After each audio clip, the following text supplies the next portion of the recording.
I've been paying attention to my YouTube channel as of late, and I've been noticing y'all really do like the Gundam content that I do. And since I did say in an earlier video that Gundam will be a featured aspect of this channel always, I decided to go ahead and come up with some Gundam video ideas and see how they do. So we're going to try this out, see if you like them or not, and just tell you some of my thoughts that I have and to see where this goes. So this is kind of like an experimental thing. In this video, I actually got this idea from the Gundam's nickname, the White Devil, and I never really understood that nickname, honestly. I mean, I understand story-wise, but I'm just talking about just watching it and, you know, seeing the series. I just never got it because it never really felt devilish to me. But beyond that, this video is about the Gundams that scare the shit out of me. Now, when I say that, I'm not saying that when you see these Gundams, you're going to quiver in your boots. That's not what I mean. It's not really on face value, but it's more tied to what they do or what they can't do that really scare me. Just so this video doesn't run too long, I listed only 5 Gundams that I could think about off the top of my head in no particular order that scare me for whatever reason. And I'm going to go ahead and let you know about them right now. This first one, I want to say it came from Mobile Suit Gundam Encounters in Space. I may be wrong, but I think I'm right, because I remember playing this at my friend's house. And I won't say the Gundam itself is what scares me. It's more of the weapon and the results that scare the crap out of me. And the one I'm going to talk about is the RX-78-4 or the Gundam Unit 4. And what scares me about this one is the use of the Mega Beam Launcher, the fact that it was experimental and wound up killing his pilot. That was the first time as a kid. When I saw that, I said, nope, I will never, ever, ever pilot a Gundam like that if it was ever a real thing. The fact that you could shoot a powerful weapon and then it blows up in your face, that one will always stand out to me because I think that was the first time I really saw the usage of a Gundam go wrong. And mind you, it wasn't the Gundam that was the problem, it was actually the weapon. But it's because it happened when I was younger, it just stands out. These next two are kind of interchangeable because they both technically have the same problem, but I'll just do each one by themselves. And the first one I gotta talk about is the new Gundam. Spoilers, by the way, and if you don't want to be spoiled, check the time code down below and you can skip to the next one. But the new Gundam, the reason why that scares me, if you have never seen the end of Charged Counterattack, which is by far one of my favorite movies in the Gundam series of all time. One of them. Not my most, but it's one of my favorites. The fact that at the end of the movie, when Amuro puts Char into the, I think it was an asteroid, but I want to say it was an asteroid. But it is the fact after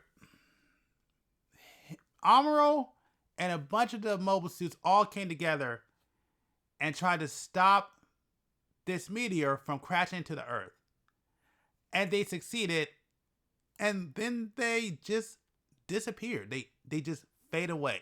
And I just realized this after listening back to this. When I say fade away, I'm only talking about Amuro and Char. Everyone else got away scot-free and alive. And you know, I actually looked back at the clip a couple of times too, just to make sure I'm not tripping. But there's really no clarification that Amuro and Char did not disappear. I literally thought they burned up, but there's no clear evidence of that. And that's the part that scares me. If they didn't clearly just pass away, then what actually happened to them? That's the scary part. I'm like, what happens after that? What happens in that situation? I have no idea.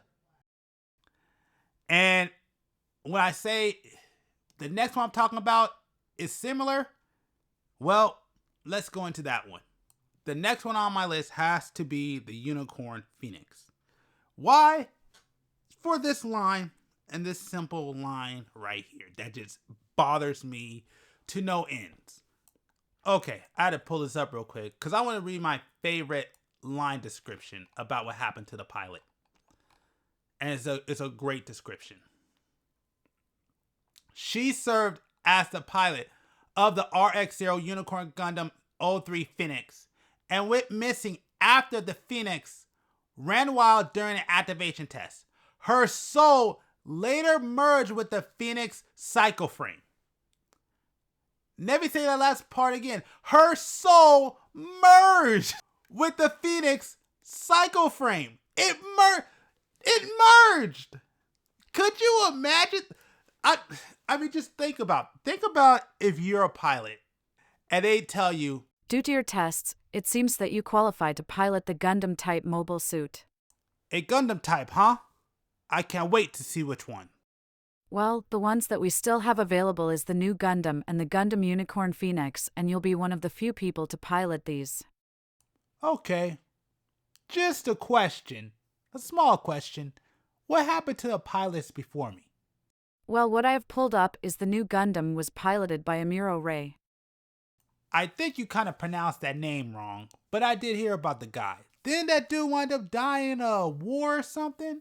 Yes, that's the official statement, but right here it says that it seems he was fine until the Psycho Frame construct overloaded and he turned to a green mist and disappeared. But reading this, there are some reports of sightings of him.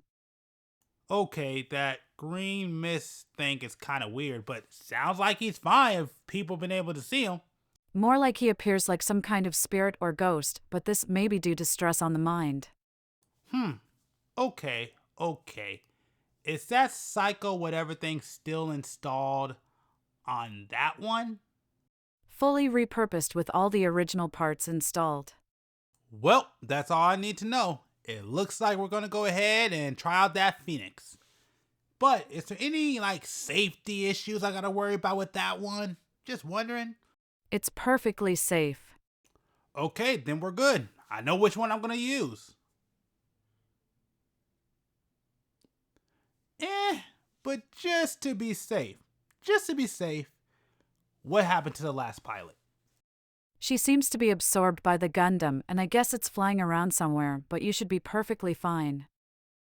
What the Could you just imagine somebody telling you, would you feel comfortable at all, at any point, with driving or flying or being a pilot to anything like that? I am sorry. At no point in time does that make me feel comfortable. That's why these two Gundams specifically scared the crap out of me, because one makes sure I disappear. I don't know what that means. And the other one, I actually merge with the... I merge with the machine. It's like, what does that mean? Am I dead? Am I just a soul? What does that mean? None of that is comforting. None of these two things make me feel comfortable or confident in controlling either of these. I just rather stay away altogether. The next one on my list, it's kind of simple. I talked about the White Devil, so of course I'm going to have to talk about the Devil Gundam. And I'm not going to lie, compared to the last two, this one doesn't feel any better. So this is basically what I have written down, so you understand what you're dealing with if you ever decide to pilot this Gundam. Okay, so check this out right here. This Gundam believes the only way to save Earth is to basically eradicate all of humanity. So first, it absorbs you so you could become its core. It infects you with cells. Well, the name of it is DG cells. You become a power source for it, and you're forced to do its bidding. Oh, and if you think this thing is easy to destroy and you could just get away with it, nope. It evolves, it replicates, and it self-regenerates. Yeah, I don't want no part of that at all. No. That is a horrible life to live. And if I remember right, because I did watch all of G Gundam, I think you probably were alive to witness all that stuff happening and you have no control. This is what I call doing too much. You want to pick, prod, and poke at things you ain't supposed to, and then when you wind up with disastrous results, you just sit there like an idiot like, how did this happen? It's called learn to leave things alone. Listen, I want to control the machine. I don't want the machine controlling me. This last one I want to talk about, we're just going back to weapons, not the whole entire craziness of basically losing your will or becoming a machine or disappearing, but just what this Gundam can do. And honestly, let me just say this first. I never actually finished this series. I only learned about this when I started working on the shorts. And speaking of shorts, a quick plug. If you like the Gundam shorts content that I do, and you want me to get back to doing them weekly instead of bi-weekly, do me a favor, just hit that subscribe button. But the last Gundam I'm going to talk about is the G Self Perfect Pack. And it is because it has one of the most craziest weapons I've ever seen in Gundam that I didn't even know it had. Now, throughout the history of Gundam, there's been plenty of Gundams that have had insane weapon systems, starting with Buster rifles, nuclear warheads, Gundams that's just a walking destructive tank. But there was nothing as bad as when I first saw the photon torpedo. And you know what? Let me just show you a clip. Did you see what I saw? Did you just see a bunch of people get wiped out by little tiny light bulbs? Torpedoes, but still, just little tiny balls. Like just, okay, everything else I feel like I have a chance to escape. Buster rifles, stay off the path. Nuclear warheads, fly far enough away. And then the walking tanks, there's been plenty of examples throughout Gundam history that they have survived destructive weapons like that. So you have a higher chance of survival. But that situation right there, there's nothing about that situation that says I'm going to survive. I either need to be basically away from the battlefield, because if that goes off and they're just flying all over the place, just these little strong super torpedo balls that it touches you, it just wipes you out. That one freaked me out. I'm sorry.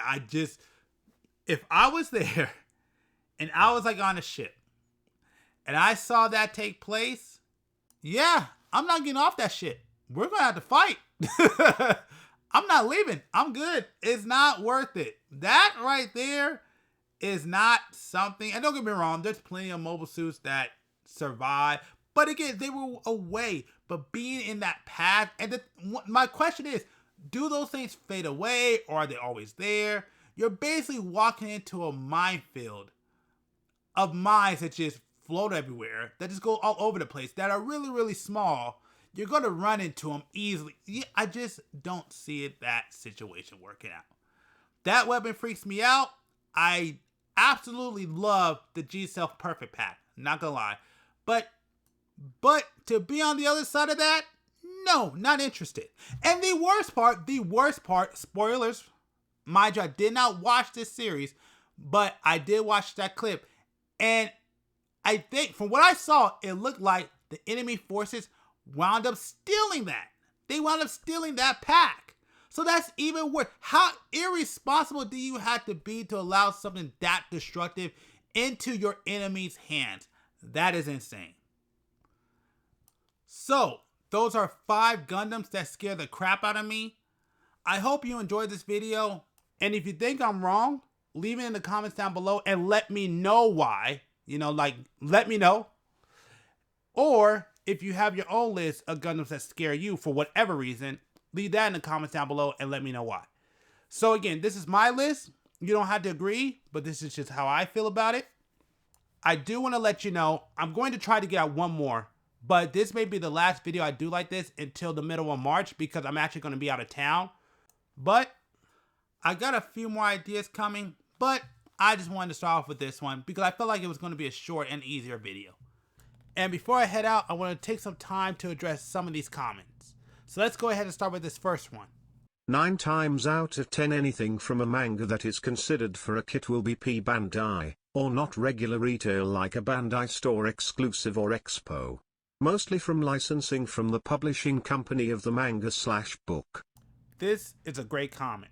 And all I really got to say is, because all this does is remind me on how hard and expensive it's going to be to get the kits that I really want. But in all seriousness, yeah, that's a pretty good comment. I actually do agree. So thanks for the comment. And also, this next one. Gundam X Jumoa, it's Jumao. Anyway, moving on, you should have said at the start of the video that pretty much majority of these are P Bandais. I don't think that's how you say Bandai. Either way, that's not the point. To answer the first part, I am horrible at a pronunciation, so thanks for the help. I definitely appreciate that. And for the second part, I want to say thank you for the suggestion. I'll say this much, it really depends on the video, but I do appreciate it. And I think if I do this video again, I think I'm going to probably do it a different way. So I definitely will take your suggestion. And once again, thanks. I definitely appreciate it. And I'm just going to say this real quick. Now, I'm not going to do this for every video, but if you comment down below, there is a chance you may be featured in a future video. So make sure to comment down below.